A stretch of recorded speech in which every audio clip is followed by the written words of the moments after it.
Hi, Mobsters, and welcome back to episode 4 of Mental Mix. On today's episode, I'm going to be talking about a very famous saying that I've heard a lot in my life. You guys have probably heard it, and it's the phrase, time heals all. Now, this is usually talking about like grief or other wounds or trauma that we have. Just the basic idea that with the passage of time, like that's the only thing that can really fully heal a wound. Now, although I do mostly agree with this and do think that with time, pain fades and we grow and learn and don't feel as terrible from something happening, I do think that the phrase makes a really big generalization, which is that for everyone, like time will just heal and that's that.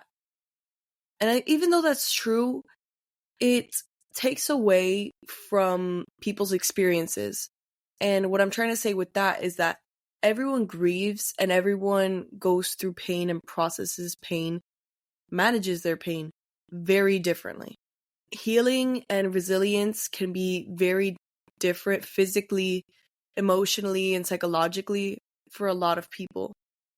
So it's important that in the healing process, instead of just thinking, well, only time will tell or with time I'll feel better, we need to stay positive, encourage ourselves, have courage and resilience to face our problems and to know that we're going to get through this.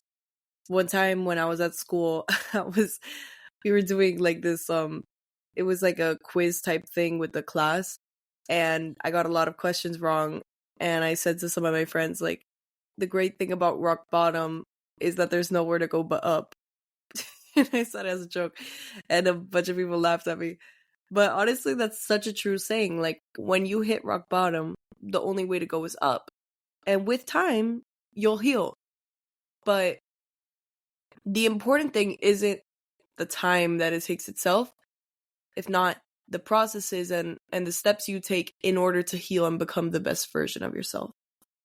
So basically what I'm trying to say is that phrase just oversimplifies how complex healing is for everyone. When you're healing from a certain situation that happened to you, like, for example, I'll say the death of my grandpa. My grandpa died in July of 2022.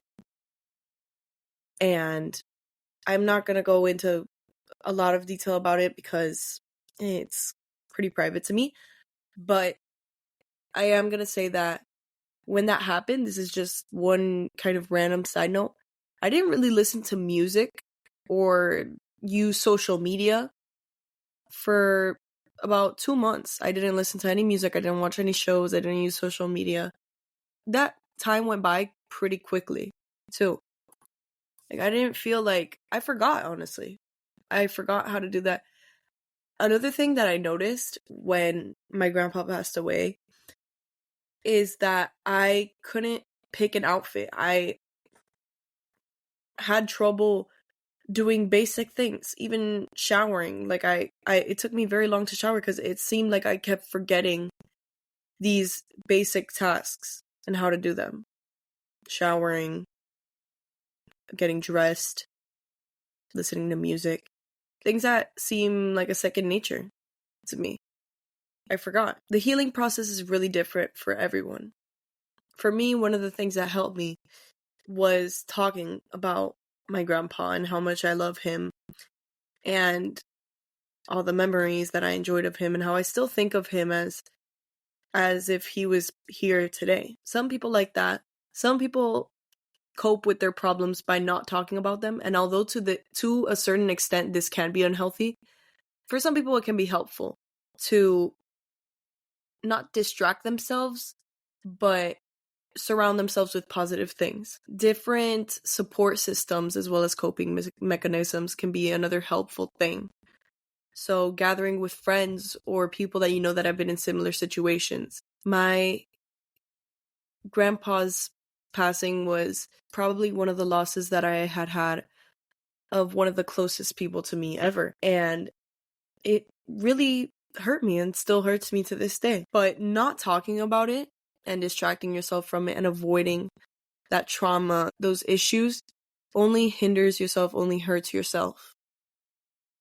And that just slows down your healing process. Another important thing to note is that everyone has a different healing process. And because of that, we shouldn't feel like we're healing too slowly. 2022, July of 2022, it's going to be about 2 years ago in a couple months. To me, it seems literally like yesterday. And I know that in 10 years, it'll also seem like yesterday. Because that's what trauma does to a person. See, me particularly, I don't really like using the word trauma. I don't know why I have an issue with that word, but that's what those situations do to a person. They rewire your brain. And that's why I mentioned that about not knowing how to do those things that used to be second nature. So an important step in your healing process is to seek help and to know active interventions, like I said. So self-care, journaling, therapy, just talking about it with somebody who's been through similar things. Another thing that helped me was talking to my sisters and my mom. Like I mentioned, talking about it, but talking about it with my friends, my mom, loved ones, things like that. I'm using my grandpa's passing as an example, but this could be anything that you could grieve, like losing a friend, moving from one place to another, something like that really took a toll on your heart and how you were feeling. Everybody has different timelines in life. There might be a time where you feel like nothing has happened to you. You know, I had a lot of friends that have said to me in the past that they feel like they haven't been through anything hard in life. And it's honestly kind of funny that you would complain about that. You'd complain about not having things to make you have more character. It just seems ironic to me. Like, your trauma is not having enough trauma. It just seemed like an odd thing, you know?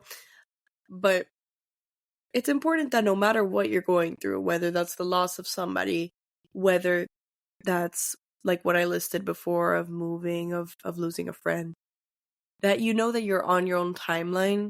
You have no constraint of how long you can grieve that thing for, and nobody can make you feel bad about that. And definitely, if you're grieving something and you've talked to your friends about it, of course, because you want to heal, you want to move on, and your friend says that you need to, quote unquote, get over it, you need to have a serious talk with them, or you need to stop being friends with them. Because a good friend can identify when their friend is going through something serious that they really are tackling and need help to move on from. A good friend will never tell you, just get over it. Oh my gosh, this is annoying. No.